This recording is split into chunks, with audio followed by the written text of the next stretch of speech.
স্কুলে mobile phone আনায় শিক্ষিকা বকাবকি করায় নিজের বয়ফ্রেন্ডকে ডেকে নিয়ে শিক্ষিকাকে ধমক দেয়ালো অষ্টম শ্রেণীর ছাত্রী। কি ঘটনাটা শুনে অবাক লাগছে? আমারও অবাক লেগেছিল। দিন কয়েক আগের ঘটনা, কামাখ্যাগুড়ির ঘটনা। তো ভাবলাম শিক্ষক হিসেবে এই বিষয়ে কয়েকটা কথা আমারও বলা দায়িত্বের মধ্যে পড়ে। আমার বক্তব্যগুলো আমি বলছি, তার আগে ছোট্ট করে ঘটনাটা একটু বলে দিই। দিন কয়েক আগে কামাখ্যাগুড়ির KN স্মৃতি গার্লস হাই স্কুলে এই ঘটনাটা ঘটেছে। তো মোটামুটি টিফিন পিরিয়ড নাগাদ বা ফোর্থ পিরিয়ড নাগাদ একজন শিক্ষিকা মহাশয়া একজন ছাত্রীর কাছ থেকে মানে ফোনটা পাওয়া যায়। এবার ফোনটা পাওয়ার পর তাকে শিক্ষিকা বলে যে তোমার গার্জেনকে তুমি ডেকে নিয়ে এসো। টিচারের কথাটা না শুনে ও মানে ওই মেয়েটি, অষ্টম শ্রেণীতে পড়া মেয়েটি, মানে তার বয়ফ্রেন্ডকে ডাকে। তার বয়ফ্রেন্ড আসার পর সেটা সেই বিষয় নিয়ে শিক্ষিকাদের সাথে রীতিমতো এক টাইপ অফ তর্কাতর্কি লেগে যায়, বা সে কিন্তু তার গার্জেনকে তখনও নিয়ে আসতে চায় না। তো এমন সময় যখন শিক্ষিকারা তাকে বলে যে তুমি তাহলে তোমার গার্জেনকে নিয়ে এসো, তখন সে সুইসাইড করার ভয় দেখায়। তো এমন যখন এই ঘটনাটা ঘটছে, স্কুলের অন্যান্য ছাত্রছাত্রীরা সেখানটা জড়ো হয়ে যায়, এবং জড়ো হয়ে যাওয়ার পর হঠাৎ করে তার পাশে দাঁড়িয়ে থাকা একজন ষষ্ঠ শ্রেণীর ছাত্রীর ওড়নাটা সে কেড়ে নেয়। মানে অষ্টম শ্রেণীর মেয়েটি কেড়ে নেয় ষষ্ঠ শ্রেণীর মেয়েটির ওড়না দিয়ে, সেটাকে গলায় জড়িয়ে সে আত্মহত্যা করার বা সুইসাইড করার ভয় দেখাতে থাকে। তো এইরকম একটা সিরিয়াস পরিস্থিতিতে তখন শিক্ষিকারা রীতিমতো চিন্তিত হয়ে ষষ্ঠ শ্রেণীর ছাত্রীর গার্জেনকেও বাড়িতে ফোন করে, কারণ এই ইতিমধ্যে ষষ্ঠ শ্রেণীর ছাত্রীটি কিন্তু এই ঘটনার জন্য অজ্ঞান হয়ে গেছিল। এবার ষষ্ঠ শ্রেণীর ছাত্রীর গার্জেন যখন এখানে আসে, কিছুক্ষণ পর তারা যখন আসেন, তখন এবার এখানে আর এক অদ্ভুত অবাক করার মতো ঘটনা। হসপিটালে নিয়ে যাওয়ার বদলে, যে মেয়েটি তখন প্রায় অজ্ঞান, তাকে হসপিটালে নিয়ে যাওয়ার বদলে তাকে তারা ঝাড়ফুঁক করতে লেগে যায়। এবার ঝাড়ফুঁক করে যখন কোনো কাজ হয় না, তখন সেই ষষ্ঠ শ্রেণীর ছাত্রীটিকে হসপিটালে ট্রান্সফার করা হয়, এবং হসপিটালে ট্রান্সফার করার পর তখন কিন্তু অলরেডি তার শ্বাসকষ্ট শুরু হয়ে গেছে। কোনো রকমে সে কিন্তু আস্তে আস্তে সুস্থ হয়। এদিকে এই যে অষ্টম শ্রেণীর ছাত্রীটি, তাকে এবং তার বয়ফ্রেন্ড যে এসেছিল, তাকে পরবর্তীকালে শিক্ষিকারা এগুলো পুলিশে খবর দেন। যেহেতু ঘটনাটা এত বাড়াবাড়ি পর্যায়ে চলে গেছে, তো পুলিশ এসে তাদেরকে আবার বুঝিয়ে টুঝিয়ে তাদেরকে বাড়ি পাঠিয়ে দেয়। এবার এই হচ্ছে ঘটনাটা, ছোট্ট করে বললে দাঁড়ায় শিক্ষিকারা রীতিমতো আতঙ্কিত, শিক্ষিকারা রীতিমতো চিন্তিত। তো এই ঘটনাটা শুনে আমারও অবাক লাগছে অ্যাজ এ টিচার হিসেবে। আজকে আমরা কোথায় দাঁড়িয়ে আছি, আজকে আমরা কোন দিকে চলেছি। তো আমি জানি তোদের মধ্যে খুব কম পার্সেন্ট ছাত্রছাত্রী হচ্ছিস এইরকম টাইপের, তোরা প্রত্যেকেই ভালো, কিন্তু তবুও এইরকম গুটি কয়েক ছাত্রছাত্রীর এই মানসিকতার জন্য গোটা ছাত্র বা ছাত্রী সমাজের কিন্তু একটা বদনাম হচ্ছে। তো দেখ, শিক্ষিকা বা শিক্ষকরা হচ্ছেন আমাদের সেকেন্ড গার্জেন, আমাদের বাবা মার পরই তাদের স্থান। তো তাদেরকে একটা মিনিমাম রেসপেক্ট তো করা দরকার।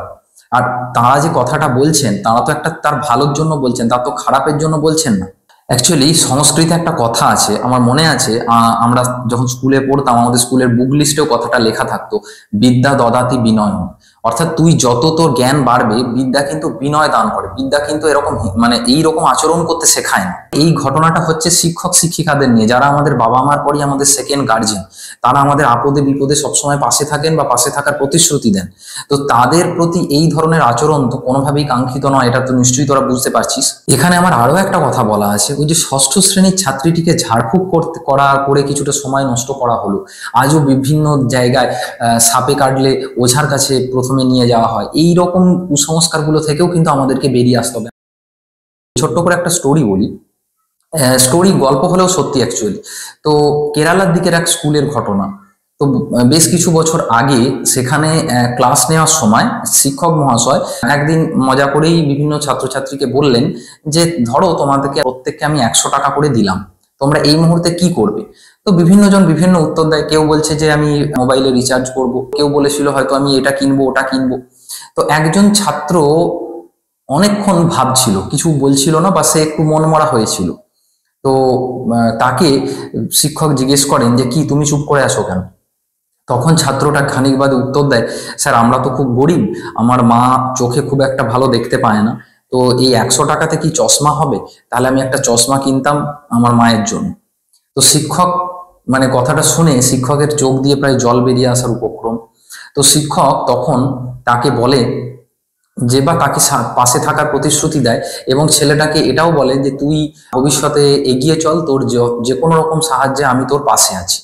তো এবং যখন তুই ভবিষ্যতে প্রতিষ্ঠিত হতে পারবি তখন কিন্তু তুই আমাকে এই 100 টাকাটা ফিরিয়ে দিবি, এইটাই তোর কাছে আমার চাওয়া। তো এরপর বহু বছর কেটে গেছে। বহু বছর কেটে যাওয়ার পর তখন সেই শিক্ষকের প্রায় রিটায়ারের সময় এসে গেছে। তো হঠাৎ একদিন সেই শিক্ষক ক্লাস নিচ্ছেন, ক্লাসের মাঝে হঠাৎ করে খুব বড় গাড়িতে করে একজন অফিসার র্যাঙ্কের কেউ আসেন, যেমনটা তোর সিনেমা সিরিজে হয়তো দেখে থাকিস। এবং এক্স্যাক্টলি এইরকমই একটা ঘটনা ঘটেছিল। সেই বাচ্চাটা যখন এত বছর আগে, যে তখন ক্লাস 5-6-এ পড়তো, তো সে এত বছর পর স্কুলে ফিরে আসে এবং স্কুলে ফিরে এসে ওই স্যারকে খোঁজে এবং ওই স্যারের পায়ে হাত দিয়ে সে প্রণাম করে। এবং মানে আমার বলতে বলতেও মানে আমি ইমোশনাল হয়ে যাচ্ছি। এবং সেই 100 টাকাটা স্যারকে ফিরিয়ে দেয়। স্যার, আপনি সেই দিন আমার পাশে ছিলেন বা আমাকে সেই উৎসাহটা দিয়েছিলেন বলেই আমি আজকে এই জায়গাটায় পৌঁছতে পেরেছি। এখানে কিন্তু বাবা মার সাথে তার কিন্তু শিক্ষক দুজনেরই কতটা অবদান আছে বুঝতে পারলি, মানে এই ছাত্রটার বড় হওয়ার পিছনে। দেখ, ট্রেন আমাদের জীবনে একটা বড় রোল প্লে করে। ট্রেনের মাধ্যমে আমরা এক জায়গা থেকে অন্য জায়গায় দ্রুত বা তাড়াতাড়ি যেতে পারি, তাই তো? কিন্তু আবার এমনও তো হয় যে অসতর্ক অবস্থায় লাইন পেরোনোর সময় বা বিভিন্ন কারণে অনেক সময় মানুষ ট্রেনে কাটা পড়ে না। তাহলে তার মানে কি ট্রেন বন্ধ করে দিতে হবে? সেটা মানুষের ওপর ডিপেন্ড করছে, সে সেই ট্রেনটা থেকে সে লাভটা নেবে নাকি লোকসানটা নেবে। সেম ওয়েতে ফোন থেকেও কিন্তু আমরা চেষ্টা করতে হবে আমাদের যতটা সম্ভব পড়াশোনার লাভটা উঠিয়ে নেওয়া। নাকি আমরা কখনোই এন্টারটেনমেন্ট দরকার নেই? নিশ্চয়ই দরকার। সেটার একটা সময় আছে, সেটার একটা নির্দিষ্ট টাইম আছে। তার জন্য আমাদের দরকার একটা প্রপার রুটিন। সেই রুটিনে তোকে নিজেকে বাঁধতে হবে, নাহলে কিন্তু জীবনটা অগোছালো হয়ে যাবে। আজকে যে জিনিসটা ভালো মনে হচ্ছে, কয়েক বছর বাদে গিয়ে দেখবি যে জীবনের মূল্যবান সময়গুলো তোরা নষ্ট করে ফেলবি। অ্যাকচুয়ালি মোবাইলে তোরা কেন এত আসক্ত জানিস? মোবাইলে ম্যাক্সিমাম জানি তোরা রিলস দেখতে ভালোবাসিস। এবার অ্যাকচুয়ালি আমি বায়োলজি টিচার হিসেবে তোকে একটু বলবো, রিলস দেখলে কি হয় জানিস? রিলসটা যখনই তুই এরকম ভাবে স্ক্রোল করে করে করে করে যাচ্ছিস, তখন যেটা হয় আমাদের ব্রেন, মানে একটা রিল যেখানে শেষ হচ্ছে ওই সময় না তোর ডোপামিন লেভেলটা খুব হাই থাকে। তোর ডোপামিন লেভেলটা হাই থাকলে তোর ব্রেন পরের রিলটাতেও সেম ডোপামিন খুঁজবে, তারপরের লেভেলটাতেও সেম ডোপামিন লেভেলটা মানে সে চাইবে। যার জন্য এই সাইকেলটা, এটা একটা লুপের মতো চলতেই থাকে। তুই স্ক্রোল করতেই থাকিস। এবং আমাদের অ্যাপগুলো সেরকম ভাবে ডিজাইন করা হয়েছে যেগুলো কিন্তু যার কোনো শেষ নেই। মানে ধর তুই একটা নিউজ ফিডে দেখবি যে তুই যখন নিউজকে স্ক্রোল করছিস তার কিন্তু নিচে কোনো শেষ নেই। 1 মিনিটের কোনো একটা খবর দেখতে গিয়ে কখন যে তোর 1 ঘন্টা নষ্ট হয়ে যায় সেটাও তুই বুঝতে পারিস না। অথবা আরো একটা ভয়ঙ্কর জিনিস হচ্ছে যে মিনিটে মিনিটে পপ আপ মেসেজগুলো আসে। তো হঠাৎ করে একটা টুং করে একটা পপ আপ মেসেজ যখন ভেসে উঠলো, তুই ওই মেসেজটা শুধু পড়তে গিয়ে শুধু মেসেজটা তো দেখলি না, তার আনুষঙ্গিক আরো 10টা মেসেজ বা সেখান থেকে আরো কোনো একটা কিছু নোটিফিকেশন চলে এলো। এরম ভাবে তোর পড়াশোনার মূল্যবান সময়টা কিন্তু নষ্ট হয়ে যাচ্ছে। তাই আমাদেরকে মোবাইলটাকে ব্যবহার করতে হবে বুঝে শুনে। এছাড়াও অতিরিক্ত মোবাইল ব্যবহারের ফলে আমাদের চোখে প্রচন্ড চাপ পড়ে। এছাড়াও আমাদের স্মৃতিশক্তি কমে যেতে পারে, আমাদের অ্যাটেনশন স্প্যানটা কমে যেতে পারে। এর বাইরে মেলাটোনিন উৎপাদনটা আমাদের কমে যায়, এবং মেলাটোনিন উৎপাদন যদি ডিসব্যালেন্স হয়ে যায়, একটা ভারসাম্যটা যদি নষ্ট হয়ে যায়, তাহলে কিন্তু আমাদের জাগা এবং ঘুমানোর যে চক্র বা যে সাইকেলটা আছে সেটাও কিন্তু ডিস্টার্ব হবে। এটা থেকেও কিন্তু আমাদের বিরাট বড় সমস্যা হতে পারে ভবিষ্যতে। এবং আমাদের মেন্টাল হেলথ ইস্যু হতে পারে। সবসময় দেখবি মোবাইলে কি হয়, একটা অতিরিক্ত মোবাইল ব্যবহার করলে তোর ফোমো হয়। ফোমো মানে হচ্ছে ফিয়ার অফ মিসিং আউট।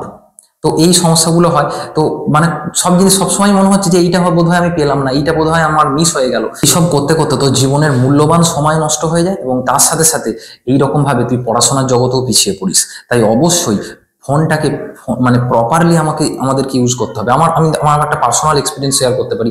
ধর যখন আমরা প্র্যাকটিক্যাল লিখতাম, যারা সায়েন্স স্টুডেন্ট তো প্র্যাকটিক্যাল লিখতে হয়, প্র্যাকটিক্যাল লেখার সময় অনেক সময় আমরা অডিও স্টোরি শুনতাম। তাহলে কি হয়, লেখাটা স্পিডে বাড়ে।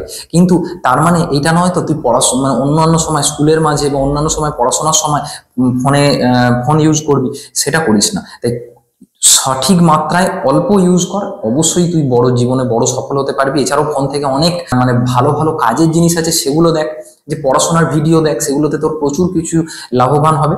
আর অবশ্যই এই ভিডিওটা আমি শেষ করব যেটা বলে, যে এইরকম ঘটনার মতো ঘটনা আমি চাইবো আমার এই ভিডিওটাকে শেয়ার করে দে, যাতে আর কোনো ছাত্রছাত্রী এই ধরনের ঘটনা এই ধরনের ঘটনা না ঘটায়।